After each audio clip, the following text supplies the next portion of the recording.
सितंबर 2025 में जो नेपाल में हुआ था, क्या जुलाई 2026 में वही भारत में होने वाला है? वो वोट से तो जीतती नहीं है। वोट से जो जीतती है उसे पता होता है कि हमारे सरकार ईवीएम से जीतती है। तो मुझे लगता है इसको नेपाल जैसा हाल करना चाहिए, क्योंकि शांतिपूर्ण से कुछ नहीं होगा। भूख हड़ताल होंगे, कई लोग मरेंगे भी ना, तो क्या होगा? ज्यादा से ज्यादा पुलिस आएगी, डंडे मारेगी, सब भागेंगे यहाँ से। यहाँ कुछ होने जाने को है नहीं। क्या भारत के अंदर भी वो आग सुलग चुकी है और मौजूदा सरकार को कुर्सी से हटाने के लिए एक नया मोर्चा खड़ा हो गया है, या फिर मोहरा कोई और बना है और उसके पीछे के चेहरे कोई और है? क्योंकि आज दिल्ली के अंदर जो कुछ भी हुआ, उस तस्वीर ने पूरे देश को हिलाकर रख दिया। बीते 2 दशकों से ज्यादा समय तक ऐसा आंदोलन पहले कभी देखने को नहीं मिला था। भारी तादाद में प्रदर्शनकारी सड़कों पर थे। दिल्ली के सीपी से लेकर आपका कर्तव्य पथ, जनपथ, ये सारे रास्ते ब्लॉक हो चुके थे। कई मेट्रो स्टेशन पर ताले लग चुके थे और एंट्री एग्जिट पॉइंट पर किसी को भी वहां नहीं रहने दिया जा रहा था। बीच सड़क पर आंसू गैस के गोले छोड़े जा रहे थे। प्रदर्शनकारियों की भारी भीड़ थी। बैरिकेड तोड़े जा रहे थे। पुलिस लाठीचार्ज कर रही थी। सीआईएसएफ को भी कमान सौंपी गई। यहां तक कि संसद भवन के मेन गेट को भी बंद कर दिया गया। यह सब तब हो रहा था जब अंदर प्रधानमंत्री मोदी से लेकर अमित शाह और सभी बड़े दिग्गज देश के मौजूद थे और बाहर प्रदर्शनकारी दिल्ली के संसद भवन तक पहुंच गए थे। सुरक्षा के मद्देनजर दिल्ली की सड़कों को पूरी तरीके से ब्लॉक कर दिया गया। यहां तक कि पैरामिलिट्री कमांडोज ने भी मोर्चा संभाला। लेकिन दिल्ली की सड़कों पर जो कुछ हुआ, उसके पीछे की एक तस्वीर और है। आज धर्मेंद्र प्रधान के इस्तीफे को लेकर और पेपर लीक के मामले पर सरकार की जवाबदेही को लेकर यह प्रदर्शन हुआ। लेकिन हैरानी की बात यह है कि इस प्रदर्शन में बड़े पैमाने पर शामिल हुए उत्तर प्रदेश के वो दल जो 2027 में विधानसभा चुनाव में जाने वाले हैं। तो क्या उत्तर प्रदेश की सियासत को दिल्ली के रास्ते चमकाने का प्रयास है? क्या युवाओं को मोहरा बनाकर कुर्सी पर बैठने के लिए ही ये सब कुछ किया जा रहा है? क्योंकि सीजेपी के आंदोलन में जितने युवा थे, उससे ज्यादा तो अलग अलग पार्टियों के कार्यकर्ता थे। ये पार्टी के कार्यकर्ता भीम आर्मी के भी थे। ये पार्टी के कार्यकर्ता समाजवादी पार्टी के भी थे, युवा कांग्रेस के भी थे और इसके अलावा कई और पॉलिटिकल पार्टीज के नेता कार्यकर्ता नजर आए। किसी भी आंदोलन को समर्थन देना ठीक है, लेकिन युवाओं के हक की बात करने वाली सीजेपी क्या इतनी कमजोर हो गई कि उसे राजनीतिक दलों का सहारा लेना पड़ा? क्योंकि बीते कई दिनों से सीजेपी यानी कॉकरोच जनता पार्टी को समर्थन नहीं मिला। युवाओं ने साफ तौर पर आरोप लगाया कि सीजेपी जिस नाम से बनी वो मुद्दों से भटक गई। वहां पर एक सोनम वांगचुक है जो भूख हड़ताल पर बैठे थे और दूसरी तरफ सामने अभिजीत दीपके लगातार ठूस ठूस कर खा रहे थे। सवाल इस बात को लेकर भी उठा कि आखिरकार सीजेपी का मंच उन लोगों को क्यों दिया गया जिन लोगों ने कभी प्रभु श्री राम, कभी भारत की एकता अखंडता को चुनौती देने का काम किया, कभी भारत के अंदर ही राष्ट्र विरोधी काम किया, और उन्हें अभिजीत दीपके ने बड़ी आसानी से मंच पकड़ा दिया। दोस्तों, दिल्ली के अंदर बीते कई दशकों से ऐसा कुछ नहीं हुआ था जब संसद भवन तक इस तरीके का मार्च निकला हो। अब देखिए जरा, एक तस्वीर मैं आपको दिखाता हूं। इस तस्वीर को जरा ध्यान से देखिए। इसमें आपको हर दूसरा तीसरा युवा या तो लाल टोपी में तो कुछ ही नजर आ रहे हैं, लेकिन नीले गमछे के साथ ज्यादा नजर आ रहे हैं, क्योंकि चंद्रशेखर आजाद ने यह वादा किया था सोनम वांगचुक और अभिजीत दीपके से कि इस आंदोलन को सफल बनाने के लिए वो अपनी पूरी ताकत लगा देंगे। पूरी ताकत लगाने का मकसद था उत्तर प्रदेश के 2027 विधानसभा चुनाव में अपनी ताकत को दिखाना और वहां पर यह कहते हुए छाती पीटना कि युवाओं के हक के लिए हमने आवाज उठाई। अभी जो आपको दिल्ली में नजर आ रहा है, कल यही सियासत का चेहरा बन जाएगा। चंद्रशेखर आजाद दावा ठोकेंगे कि हम युवाओं के साथ खड़े थे। दूसरी तरफ अखिलेश यादव बोलेंगे असल में तो समाजवादियों ने ही साथ दिया है, और एक तरफ कांग्रेस होगी जो कहेगी कि असल में तो हमारे नेता ही धर्मेंद्र प्रधान के इस्तीफे को लेकर लगातार मोर्चा संभाले हुए थे। दोस्तों, आज जो युवा वहां प्रदर्शन कर रहे हैं, उन्हें यह सोचना चाहिए कि कहीं ऐसा ना हो कि उनका प्रदर्शन राजनीतिक रंग ओढ़ ले और मेहनत किसी और की फल कोई और खा जाए। ये बात इस वक्त नजर आ रही है दिल्ली के अंदर।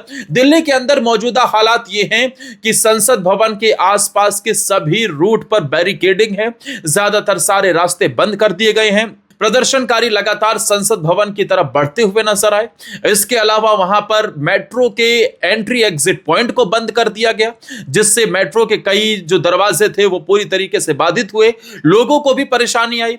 कनॉट प्लेस के अंदर भी कई वाहनों को और बसों को रोका गया, वहां नारेबाजी की गई। सुबह सुबह ही अभिजीत दीपके ने 4 नारे दिए, भारत माता की जय, वंदे मातरम, इनकलाब जिंदाबाद और जय भीम, इस तरीके के नारे दिए गए। और उसके बाद फिर खबर आई कि अभिजीत दीपके और सीजेपी के जो प्रवक्ता हैं उनसे मुलाकात के लिए, बात करने के लिए सरकार मान गई है।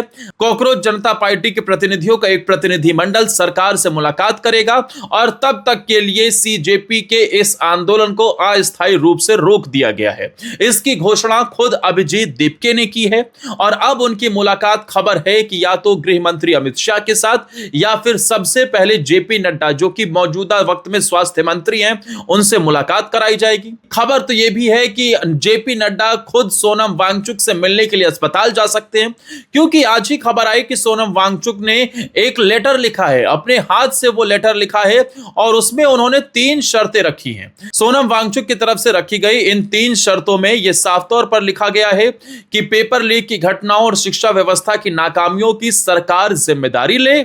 दूसरी शर्त यह है कि सोनम वांगचुक और कॉकरोच जनता पार्टी के नेता संसद पहुंचे, जहां अलग अलग पॉलिटिकल पार्टीज के दल उनसे मुलाकात करें, उन्हें आश्वासन दें कि मॉनसून सत्र में शिक्षा से जुड़े अहम मुद्दों को उठाएंगे, या फिर बड़ी पार्टी के शीर्ष नेता अस्पताल में आकर उनसे मुलाकात करें, यानी सोनम वांगचुक से, और मांग पूरी करने का आश्वासन दें। इसमें से तीसरी जो मांग है उसमें खबर है कि जेपी नड्डा मुलाकात करने वाले हैं, पेपर लीक की घटनाओं और बाकी मसलों पर उनसे बातचीत कर सकते हैं। दोस्तों, इस आंदोलन की शुरुआत जब हुई तब यह बेहद फीका नजर आ रहा था। सोशल मीडिया की फैन फॉलोइंग जमीन पर नहीं दिखाई दे रही थी। मंच ऐसे लोगों को दिया जा रहा था जो इसका इस्तेमाल अपने नैरेटिव के लिए कर रहे थे। कोई प्रभु श्री राम का अनादर कर रहा था, तो कोई अल्लाह की बात कर रहा था। कोई ऐसे लोग भी थे जिनका पीएफआई और सिमी से कनेक्शन था। कोई ऐसा भी था जिसने कभी भारत तेरे टुकड़े होंगे के नारे लगाए थे और उनके साथ की तस्वीरें भी वायरल हुई। इसमें इन सब के बीच में आम आदमी पार्टी से लेकर भीम आर्मी के प्रमुख चंद्रशेखर आजाद, समाजवादी पार्टी से लेकर कई राजनीतिक दल भी नजर आए। लेकिन आंदोलन तब तेज हुआ जब इसमें सोनम वांगचुक की एंट्री हुई। उन्होंने भूख हड़ताल का ऐलान कर दिया। 20 दिन लगभग हो गए वो भूखे बैठे रहे। फिर सरकार का एक्शन हुआ क्योंकि स्वास्थ्य लगातार गिर रहा था और सोनम वांगचुक को हाईकोर्ट के कहने के बाद उन्हें वहां से डिटेन किया गया और फिर उन्हें सफदरजंग अस्पताल में भर्ती कराया गया, जहां उनका इलाज चल रहा है। खबर है कि सोनम वांगचुक अस्पताल के अंदर भी अनशन पर ही हैं, यानी कि वहां भी वो कुछ खा नहीं रहे हैं। फिर उसके बाद 20 मार्च को पैदल मार्च का नेतृत्व उनकी पत्नी ने कहा, गीतांजलि ने, कि वो करेंगी। तभी सीजेपी के प्रमुख अभिजीत दीपके ने भी अनशन का ऐलान 2 दिन पहले किया, लेकिन उन्होंने अचानक से अपना अनशन तोड़ा। और फिर सीजेपी के कार्यकर्ता, या फिर यूं कहें कि सीजेपी के साथ पॉलिटिकल पार्टीज के नेता, कार्यकर्ता और बीच में फंसे कुछ युवा, ये सब मिलकर दिल्ली की संसद भवन की तरफ कूच करते हैं और दिल्ली के संसद भवन के रास्ते पर जगह जगह बैरिकेडिंग की गई। बैरिकेडिंग को तोड़कर आगे बढ़े तो आंसू गैस के गोले छोड़े गए और उसके बाद कुछ युवा प्रदर्शनकारी तब भी संसद भवन तक पहुंचने में कामयाब रहे, तो वहां पर मेन गेट को बंद करते हुए सीआईएसएफ और पैरामिलिट्री फोर्स ने मोर्चा संभाला। इन सब के बीच में धर्मेंद्र प्रधान और अमित शाह की संसद भवन के अंदर ही मुलाकात की खबरें भी निकलकर सामने आई। खबरें जेपी नड्डा को लेकर भी कि वो मुलाकात करने जा रहे हैं। और फिर अभिजीत दीपके ने इस आंदोलन को अस्थायी रूप से रोक दिया। उन्होंने कहा कि सरकार से हमारी बातचीत चल रही है, प्रतिनिधि मंडल हमारा वहां मुलाकात करेगा और उसके बाद फिर आगे की रूपरेखा तय होगी।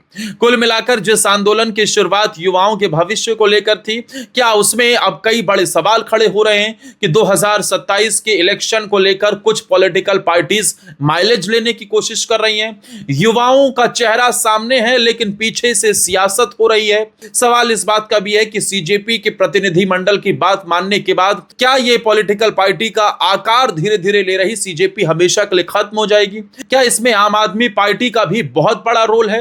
ये कई बड़े सवाल है जो हर किसी के जहन में है।